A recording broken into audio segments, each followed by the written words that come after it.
Welcome to the Diva Life Show, where music meets fashion, culture meets travel, and we explore the stories of extraordinary artists and entrepreneurs. Welcome to the Diva Life Show, where music meets fashion, culture meets travel, and we explore the stories of extraordinary artists and entrepreneurs. I'm your host and resident diva, Heather Poduska. Today on the show, we welcome luxury hosiery designer and entrepreneur Vienne Brown. Vienne Brown is the founder of VienneMilano, a luxury hosiery brand dedicated to perfect-fitting thigh-high stockings. Vienne launched the brand after struggling to find stockings that actually stayed up and felt appropriate for every occasion.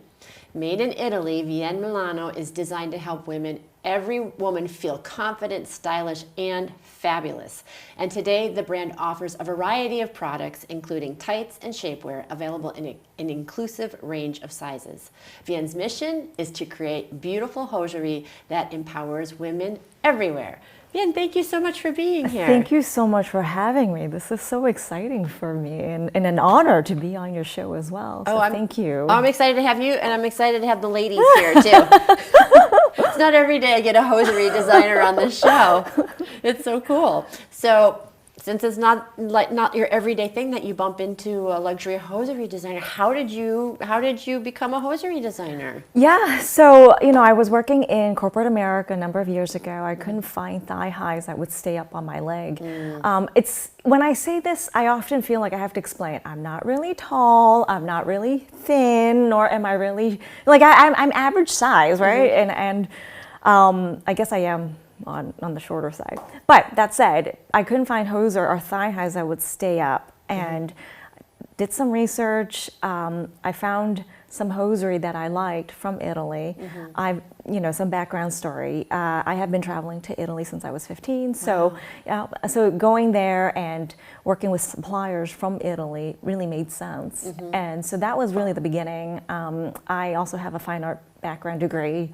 And so, I'm creative, and I have some understanding of business. I went to business school as well. So in a nutshell, all of those things put together is how I became a hosiery designer. That's so cool. I'm just imagining, and back in the day when you're trying to get your pantyhose on, and then they come down to they're falling down, and you're trying to be discreet, adjusting everything. So I totally hear what you're saying about it's so distracting to have your pantyhose for your hosiery or your stockings falling down. So what was the key to the magic to making them stay up? Well, thigh highs have been around for many, many years. I'm not going to take credit for creating or inventing thigh highs. However, what I was able to produce were styles that has never been seen for thigh highs before. Okay. And the focus, when I first started was on thigh highs, but as you mentioned, it's expanded. Why thigh highs is great is that, when you find the right brand that's made with the silicone, hold on a second, I'm going to see if I can bring that up. We've got our ladies here. Yeah, that with the silicone here, they will stay up. And so you don't have to worry about adjusting it or anything because they simply just stay put.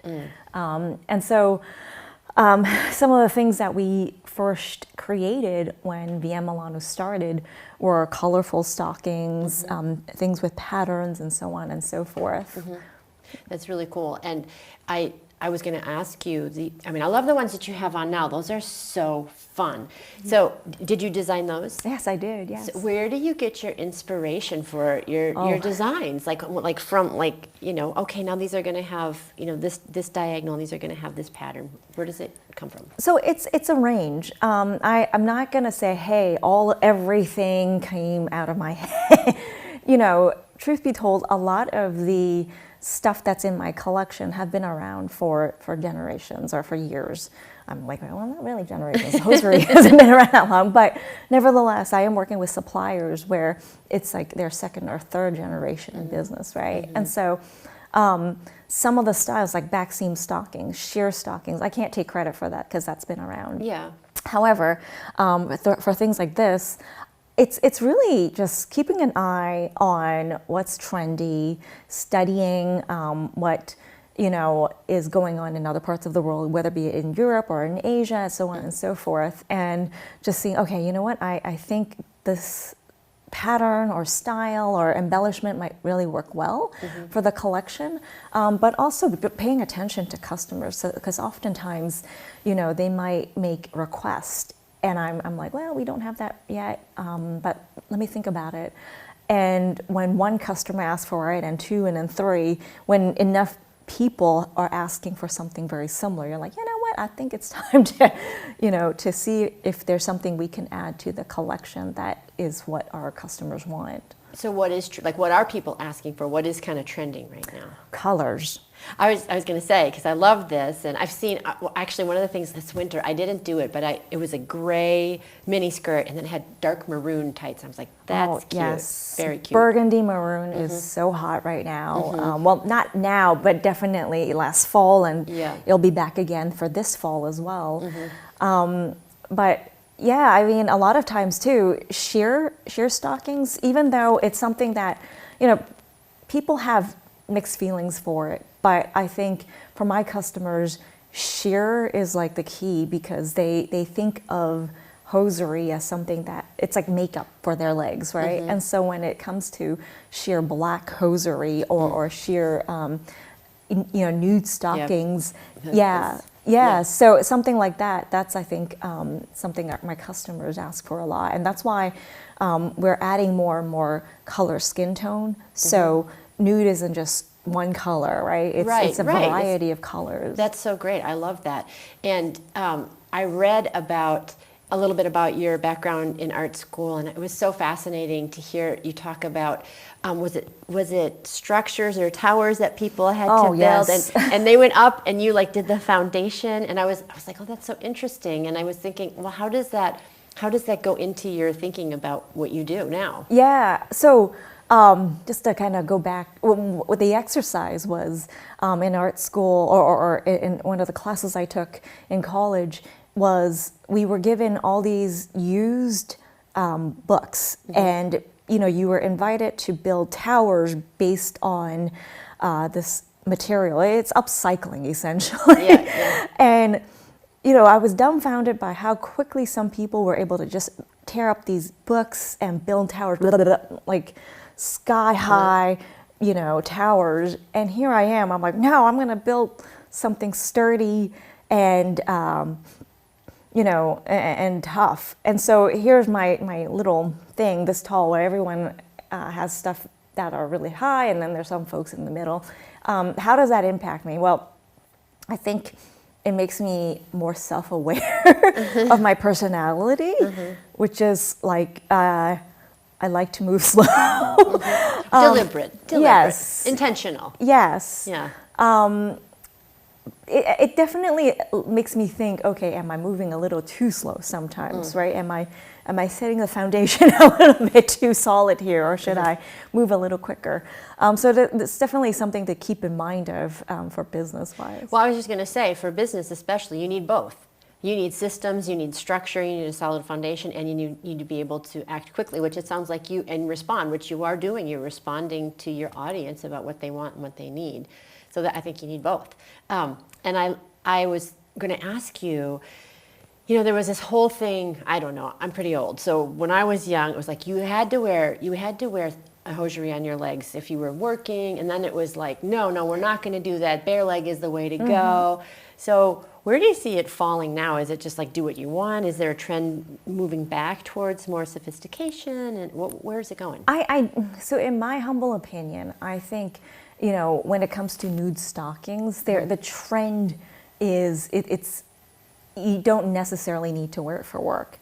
However, I do think that this fall especially, there's going to be a lot more focus on black sheer stockings. So it's just a little bit of a change, right? Because a lot of people, men and women, understand that sheer stockings, they make your legs look amazing. It's just that it just makes things pop. Black itself is awesome. I mean, then you add different colors and shades, and depending on what you wear, you can really just make a bold statement. But I think black is the way. We recently actually added gray, and that's actually a color. Is it opaque gray or is it sheer gray? It's sheer gray. Sheer gray, okay. So this is 15 denier here. Okay. So it's What like does that this. Oh, denier is the unit of measure for hosiery. Okay. Also pronounced denier. So it looks like I'm sticking my leg out. Yeah. And so, the smaller the number, the lighter the hosiery is. Okay. The heavier the number. So that's 15. This is 50. This is on its own because it's, fishnet essentially. There is a denier for it, but it's different when it comes to, these two. So what you're talking about opaque, it's usually 50 plus. Okay. This is 15. So we have something 15 plus in like a dark gray. Okay. We call it charcoal gray. And that has been selling like hotcakes. So now Wow. I have to like dye gray again. And the reason is because, yes, black is nice. It's sexy. It's playful. It finishes out an outfit. But gray, I think, is a little bit more versatile, right? So you can wear it in the spring. You can wear it for work. You can wear it for every occasion, really. Yeah. But it's not as serious Yeah. as black. Black is nice too.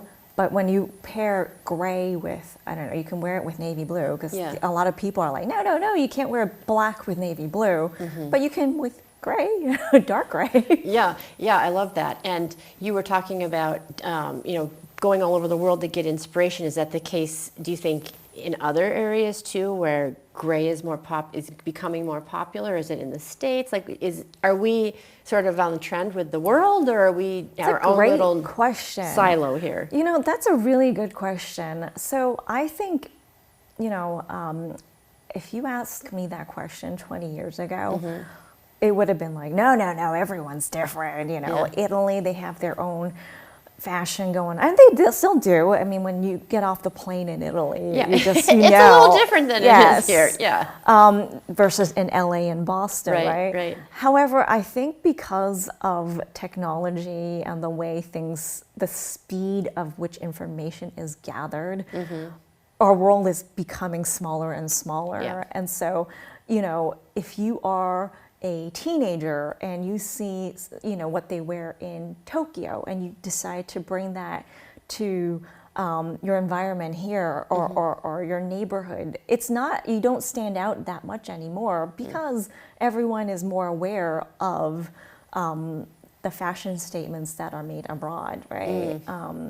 And so we Americans, or it doesn't have to be Americans, all of us are becoming more cosmopolitan. Yes. And so when I say gray, yes, there is a slight, gear towards in Europe and, in the Northeast corridor, but I think there are certain colors that are just timeless. Yeah, of course, like gray, nude, black, those are always going to be around. Navy blue. Yeah, for sure. And but I'm so loving these. And the thing that in your whole outfit, you look fabulous. And the thing that is striking me is you also look super professional. And one of the things I think that's really changing, and I want to know your opinion, is what professional actually means and what it looks like. And I feel like, this is a new way, or a unique way to express your personal brand. You have different choices. So what are your thoughts about that? That's a great question too. So I think it really depends. So, I think there is definitely a trend towards becoming more casual, especially after the pandemic. People are more laid back, etc. But I think there are some of us who want to dress up because it's fun and you're making a statement, Right. etc. And I think it's 50-50. Yeah. I think it can go either way. What took you to Italy, and why do you keep, aside from, sourcing your materials, but what brought you there? What's your favorite part of Italy? Why do you keep going back? Well, I want to start with Italy is definitely a country I can spend an entire lifetime exploring. Yeah. It's just multifaceted.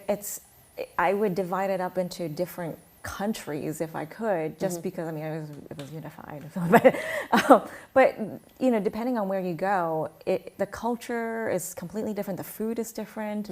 But I have been going there since I was 15. I was in a choir when I was in Brookline and we got to perform in different cities in Italy. That was like my first time traveling to Europe, abroad. I'm like, no, I've traveled without my family before, but that was definitely the first time, like That's so cool. on a plane.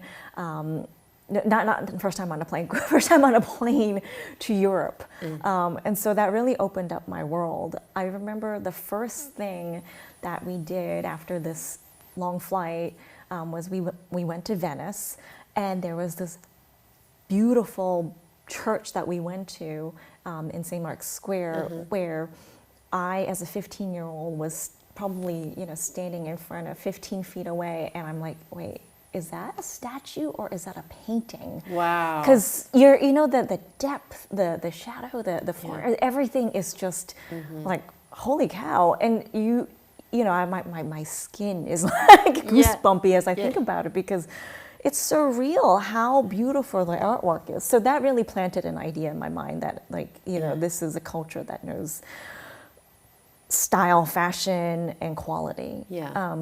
And I have been going back many times. I just came back recently from a trip to Italy. I honestly have a hard time answering what my favorite part is, because I feel like there's still many parts that I haven't explored. I often travel mainly to the Lombardy area. Is that where you source the fabrics from? Yes, in Lombardy, and that area, especially in this one area, a lot of the hosiery producers are focused there. I mean, Italy is one of those countries where if you want, certain things, there's regions that specializes in it. Yeah, that's so cool.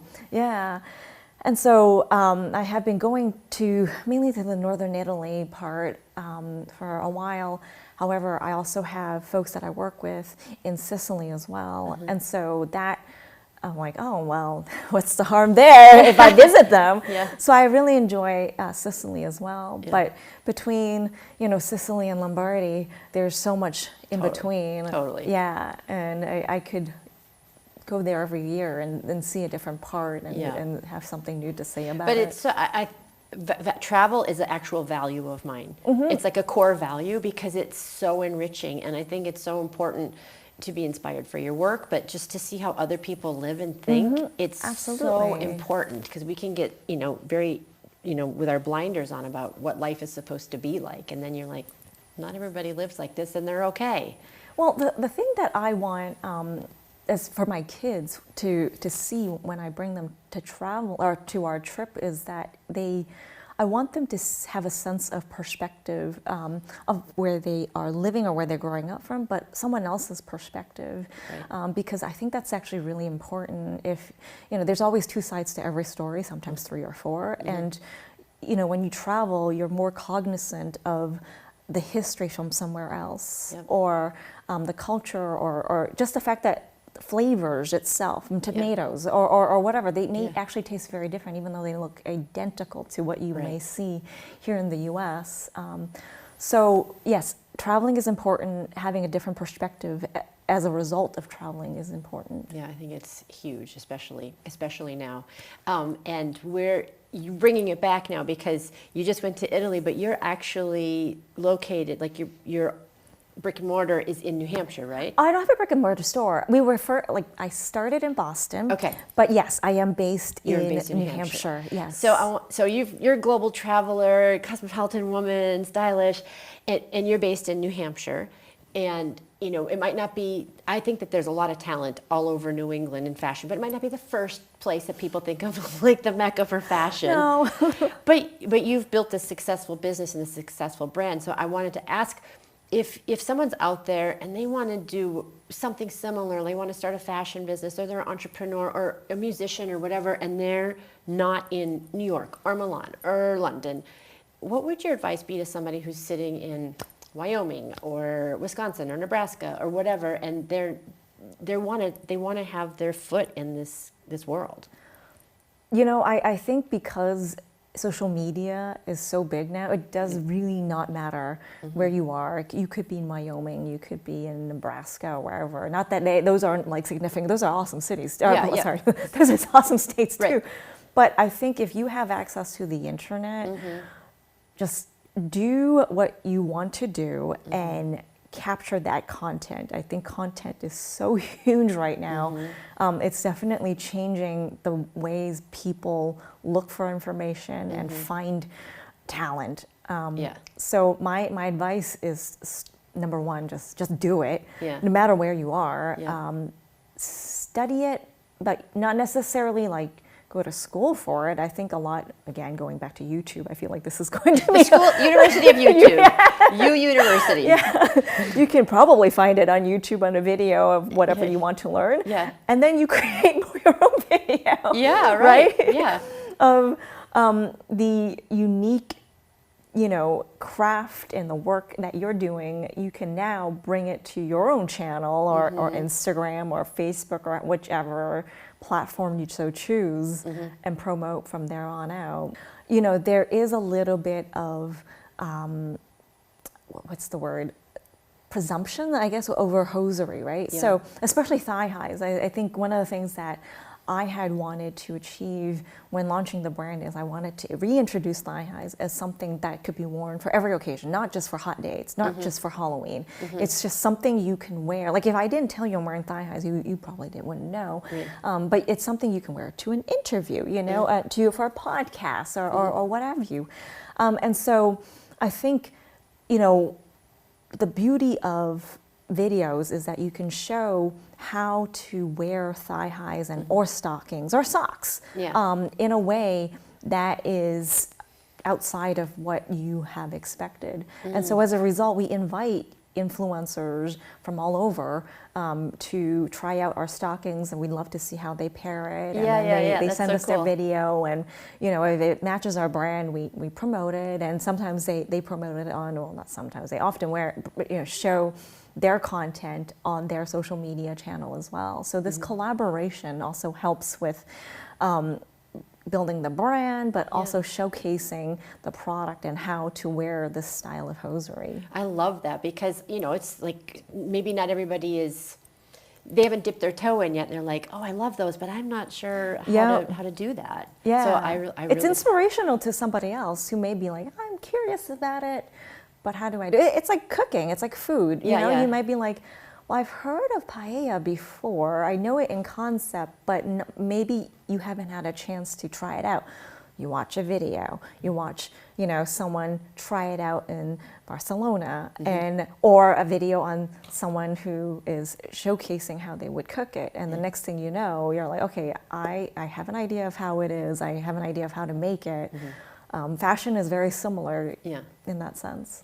So if somebody sees an influencer that's showcasing your stockings or someone else's and they see it, how does the average person, woman, person, man, whoever's wearing these, know that it's good quality? Like, what was it that you talked about in terms of the opaqueness? What was that metric that you mentioned? Denier. So is that something like when you buy sheets and it has a thread count, is that something that's on the package that you should pay attention to? No. So, that's a really good point. The denier does not necessarily mean quality because, I'm not going to get technical, but there are the machines for making hosiery are around the world, right? And so I think the quality to look for is where it's made. And yes, Italy is one of those places that have high quality or premium hosiery, but it's not the only one. There's some from Japan, from Germany, and so on and so forth that are, just superb in quality.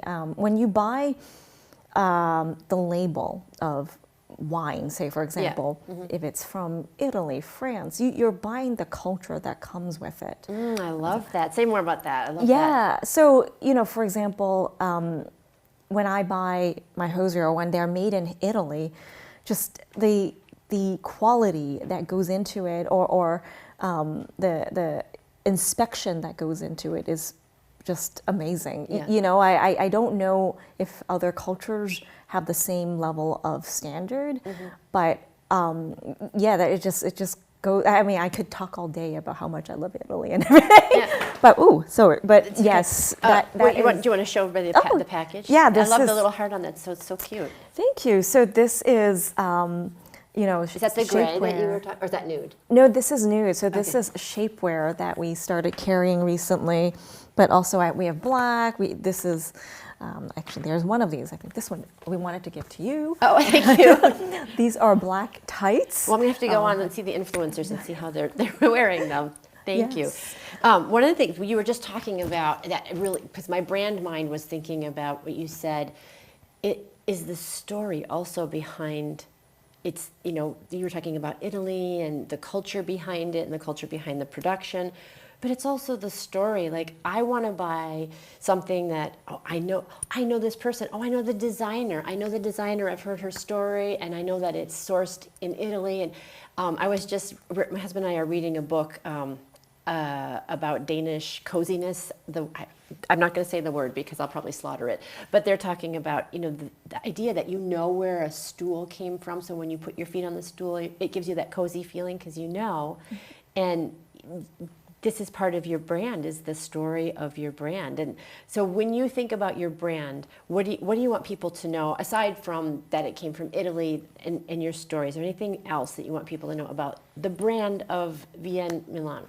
I think it's not necessarily me or the brand. I want them to focus on them. So I want the person who wears my hosiery to think of how fabulous they'll feel and how amazing they'll look, and that they may be the person that really stands out in a room. Yeah. So it's the power that they are capable of achieving. I'm like, my grammar's all over the place, right? But it's the ability that they obtain by wearing hosiery. I think that's what I want them to focus more on. But yes, aside from that, the fact that we are a small brand, we are based in New England. Yeah. Started by a woman who couldn't find hosiery. I'm a mom as well. Yeah. All of those things certainly is part of the story. I love what you just said. I would not have thought, it just didn't occur to me, like, a woman can have her power from her hosiery and to stand out, and it's being in your power. And this is the Diva Life Show is all about, showing up in a big, shiny way. So shoes and hosiery are they go, I don't want to say hand in hand, leg in leg, or whatever. Foot and shoe. Yeah, exactly. I think about the times where, when you wear a certain pair of shoes, it just totally changes your attitude. And your posture. Yes. And so hosiery is part of that as well, right? Where when the moment you put on shoes, you're like, okay, something else needs to go in there. But again, with the two things combined, powers combined. Wonder Twin powers activate. Yes. So I think that's part of the reason why a lot of our customers are not just buying for themselves, but for their significant other as well, because they're like, okay, I know this is a confidence booster. Ooh, I like that. And so, they may buy shoes from another brand, but they buy our hosiery to go pair it up with for their significant other. So they can have a diva moment. Yes. Yes, you have your diva moment. So what does diva mean to you? Sometimes it gets kind of a negative hit. What does it mean to you? So diva for me means someone who is just doing the right thing. Yeah. In her mind. And for me, I know diva is which gender is it? Diva, diva. Right. I start with female first because we have our set of experiences that are very different from a man. Yeah. And so a diva is a woman who is doing the right thing for herself. For herself. Yes. Living by her values, her integrity, her vision. Yes, and being being fabulous. I think the word diva and being fabulous goes hand in hand. Yeah. Because there's a certain element of style that's part of it. Now, back to gender. If you're a man who chooses to be a woman, that's a diva too, right? And you may be like, hey, you know what? I need to rock this wig and some hose and this, or hey, I want to wear ripped jeans with my hosiery. That's kind of I like that Yeah. idea. Oh, that would be so cute with those if you had the... Yep. Oh, you've got it going on. I've had conversations with customers on that. That's why it came up, because I've had customers that are like, I want to wear ripped jeans with your hosiery. Do you have any suggestions on where to buy ripped jeans or which style to pair it up with, etc. So, yeah. It sounds like a blog post for you. You know what? Yeah. Well, I want to thank you so much for coming on. You are a beautiful diva, and I love your story. You know, you have been doing the right thing by yourself. You followed your passion, your heart. You've made this beautiful collection and brought more style to New England. I love it, and to the world. So thank you so much for being here. Thank you for having me. It's quite an honor to be on your show. Thank you, my pleasure. And as always, thank you to all of you as well. And until next time, here's to hitting all your high notes. Take care. Bye-bye.